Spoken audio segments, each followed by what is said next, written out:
There is a man who walks into a room and says nothing. He does not introduce himself loudly. He does not try to impress anyone, and yet everyone notices him. You have seen this person, maybe once, maybe many times, and you probably asked yourself, what is it about him? What does he have that others do not? It is not his clothes. It is not his age. It is not even his success. It is something underneath all of that, something the Stoics understood long before modern psychology gave it a name. Marcus Aurelius wrote in his Meditations, "Waste no more time arguing about what a good man should be one." That single line contains everything. Because real attractiveness, the kind that does not fade, the kind that does not depend on lighting or mood or how well you slept, comes from who you actually are, not from what you perform. And here is the first thing that makes you instantly attractive without a single word.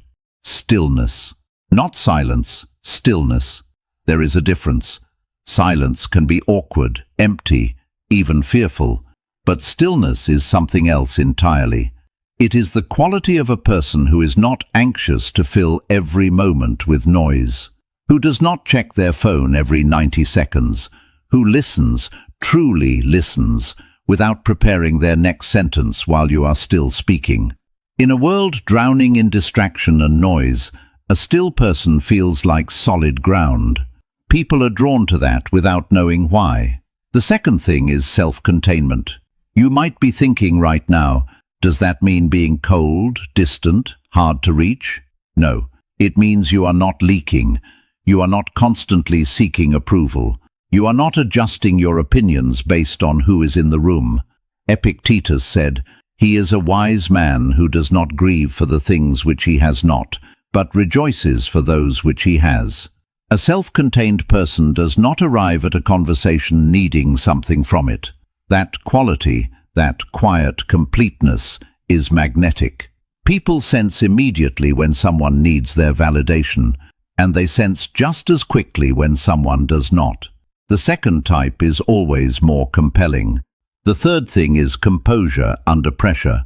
Watch how a person reacts when something goes wrong, when the plan falls apart, when someone speaks to them rudely, when life does not cooperate.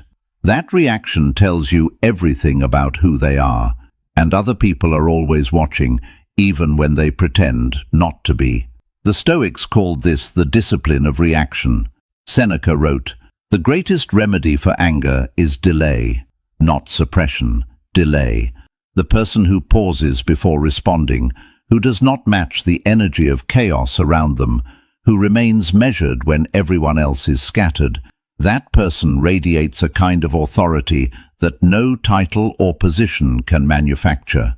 The fourth thing is directness, not aggression, not bluntness for the sake of it, but the quiet confidence of someone who says what they mean and means what they say. Think about the people in your life who speak this way. They do not over-explain. They do not apologize for having an opinion. They do not wrap every statement in layers of qualification and uncertainty. When they say yes, it means yes. When they say no, that means no as well. In a world where most people are performing, hedging, and managing impressions, a direct person is like a window in a room full of mirrors. And the fifth thing, perhaps the most important of all, is living in alignment. This is where Stoicism cuts deepest, because you can practice stillness, self-containment, composure, and directness. But if your daily life contradicts your values, people will feel it. Not always consciously, but they will feel it.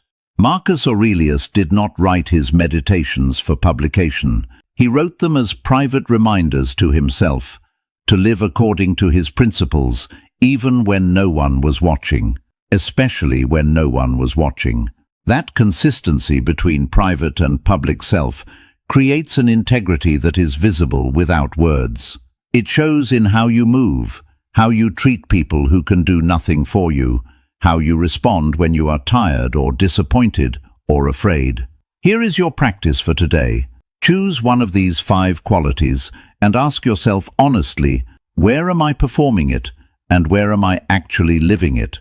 Not as a judgment, as an observation. The Stoics were not interested in shame. They were interested in clarity. Clarity is where change begins. You do not need to announce who you are. You do not need to convince anyone of your worth. Live with enough stillness, enough integrity, enough quiet self-possession, and the right people will simply know.